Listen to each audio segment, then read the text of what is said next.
किसी भी औरत का दिल नहीं चाहता कि उसका घर जो है वो किसी की नज़रों में गंदा महसूस हो या कोई इसके बारे में ये सोचे कि ये कितने गंदे घर के मालिक है। हर औरत का यही दिल चाहता है कि उसका घर साफ़ सुथरा हो, किचन सिमटा सिमटा हो।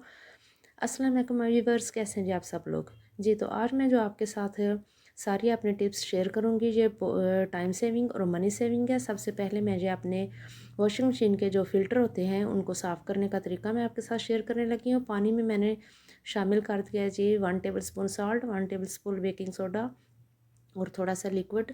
ये जो बर्तन वॉश करने वाला होता है वो वाला लिक्विड है, मैंने इसमें शामिल कर दिया लेमन मैक्स। और इन सारी चीज़ों को अच्छी तरह से मैंने बॉयल कर दिया है और 2 टेबल स्पून इसमें मैंने वाइट विनेगर शामिल करके तो पानी को अच्छी तरह से बॉयल कर लिया। और थोड़ी थोड़ी देर के बाद मैं ब्रश से इसको साफ़ करती रहूँगी।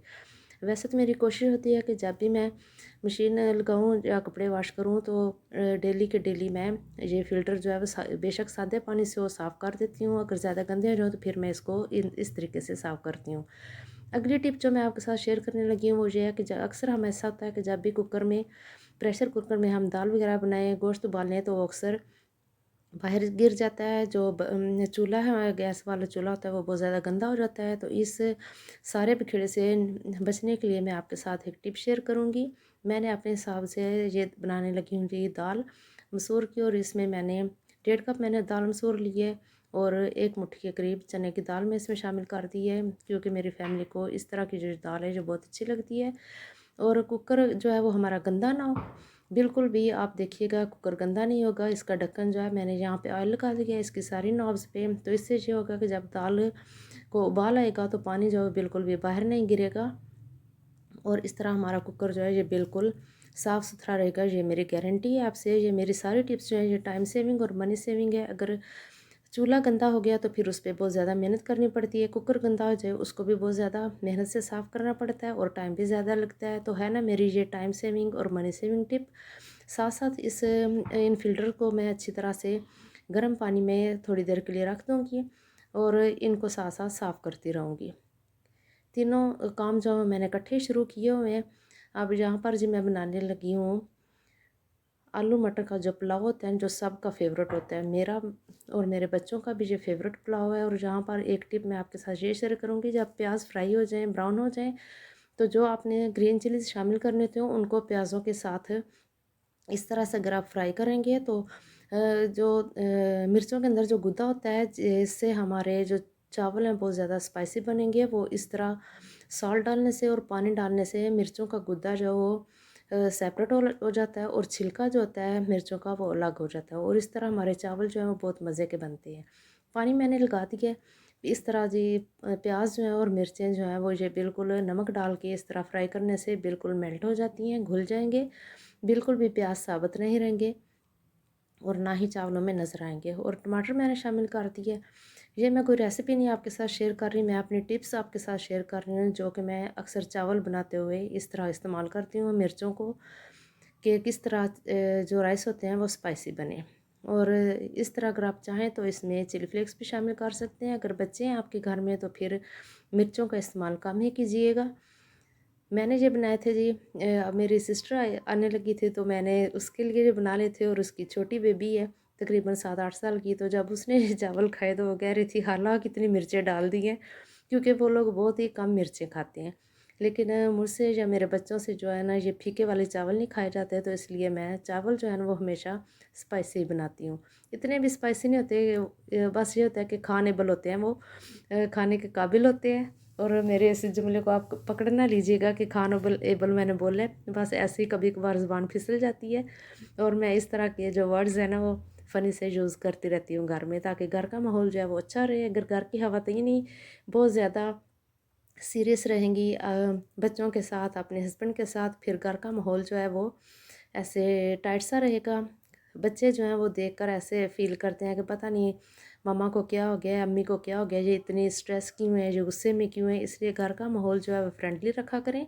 और ख़वातीन को ज़्यादा इसमें कोशिश करनी पड़ती है ताकि सब के मूड ठीक रहें और सब जो हैं वो हंसी खुशी घरों में रहें। इन टिप्स पर अमल कीजिएगा, क्योंकि घर का माहौल खुशगवार रखने में घर की जो औरत होती है उसका बहुत ज़्यादा हाथ होता है। और सेहत की तरफ भी अपनी तवज्जो दिया करें, क्योंकि जब सेहत अच्छी होगी तो फिर ऑटोमेटिकली आपका मूड अच्छा होगा और घर का माहौल भी अच्छा होगा। ये चावल मैंने डाल दिए थे और इस स्टेज पे मैं इसका नमक जो है वो चेक कर रही हूँ।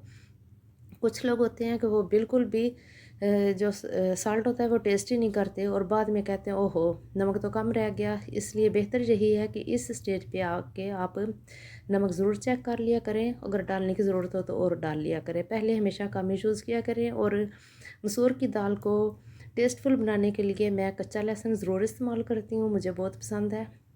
1.5 चम्मच के करीब मैंने कच्चा लहसुन इसमें डाल दिया है और थोड़ी सी मेथी इसमें डाल दूँगी और हाफ़ टी स्पून इसमें गरम मसाला जाएगा। और इसके बाद मैंने 1.5 टेबल स्पून के करीब जो लहसुन फ्राई करके इसमें शामिल करूँगी, इसको बघार लगाऊँगी तो इससे भी इसका टेस्ट बहुत ज़्यादा अच्छा हो जाएगा।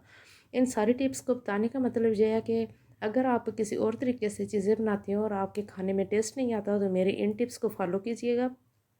इंशाल्लाह आपको वाज़े फ़र्क महसूस होगा कि आपके खाने में टेस्ट आया है। इस तरह जो फ्राइंग पैन में रह गया था थोड़ा सा लहसुन रह गया था, वो भी मैंने इस तरह दाल इसमें डाल के अच्छी तरह इसको साफ़ कर लिया ताकि कोई भी चीज़ ज़ाया ना हो और हमारी दाल जो है वो परफेक्ट से बने। और अब इस दाल की ये मैं आपको टिप देने लगी हूँ कि आप इसको एज़ अ सूप भी पी सकते हैं, क्योंकि सर्दी है, सर्दियों का मौसम है तो इससे जिस्म में गर्माइश होगी और आप अच्छा फ़ील करेंगे।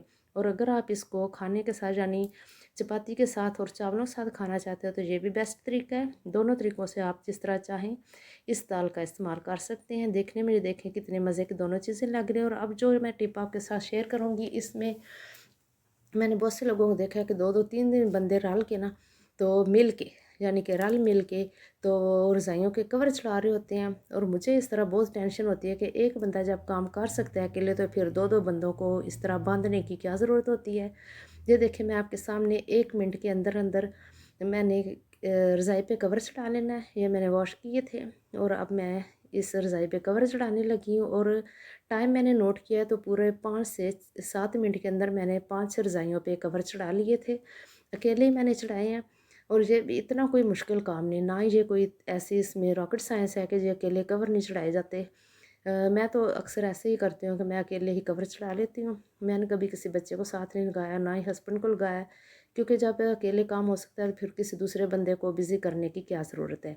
और ये ऐसी टिप है कि आप देखेंगे कि बहुत ज़्यादा इस तरह झटकने से रज़ाई का कवर जो है बिल्कुल बराबर हो जाएगा। और अगर आपको मेरी कोई भी टिप अच्छी लग रही है तो प्लीज़ कमेंट्स में ज़रूर बताया करें।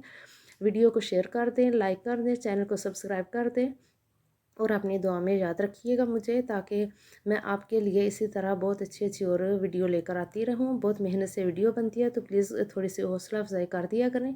अब ये देखिए जी, ये मैं दूसरी रज़ाई पे कवर चढ़ाने लगी हूँ। रज़ाई का कवर पहले मैंने उल्टा कर लिया और फिर दोनों हाथ इसमें घुसा के तो कोनों से मैंने रज़ाई को ये कवर को पकड़ लिया और इसी तरह अब मैं रज़ाई को भी कोनों से पकड़ के तो ऊपर से इसको पलट दूँगी।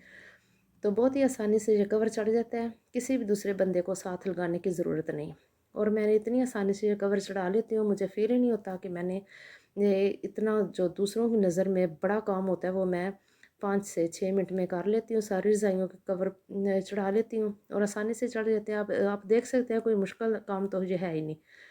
इस तरह सारे रज़ाइयों को कवर चढ़ाने के बाद इनके जो आगे मैंने सिलाई लगा के थोड़ा सा ऐसा छोड़ा हुआ है ताकि रज़ाई इसके अंदर घुसा सकी, वो मैं सुई धागे से इसको सिलाई कर दूंगी। और हमारी सारी रज़ाइयाँ जो है वो साफ़ सुथरी हो चुकी हैं और अब इनके कवर भी चढ़ चुके हैं, ये इस्तेमाल के काबिल हैं। और इस तरह के जो छोटे छोटे काम होते हैं ना, इनमें अपनी बेटियों को तो साथ ज़रूर लगाया करें ताकि उनको भी ये काम सीखने का मौका मिले।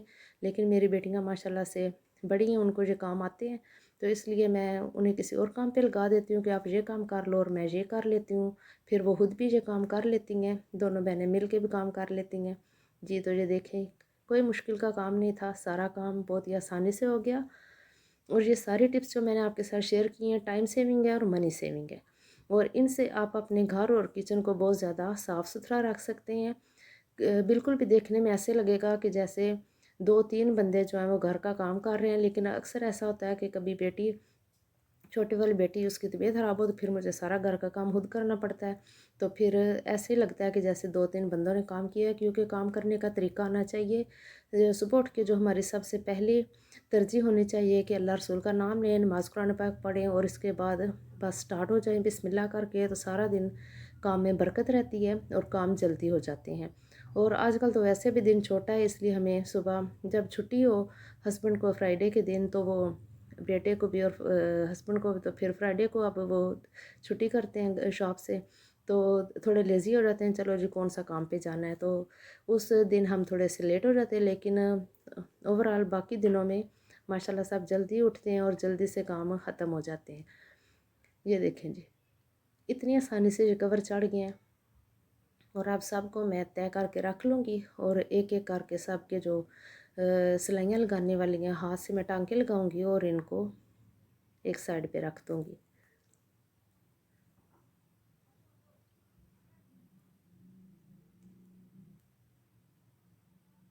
ये डबल रज़ाई है, इस पे मैंने हुडी कवर चढ़ाया, किसी को मैंने साथ नहीं लगाया। और पॉलिएस्टर की जो सारी रज़ाइयाँ हैं हल्की हल्की सी हैं, लाइट वेट हैं ये, और आसानी से कवर उतर भी जाते हैं और इनके ऊपर मैं कवर चढ़ा भी लेती हूँ। और ये 5 मिनट का काम था। और कैसा लगी आपको ये टिप ज़रूर बताइएगा।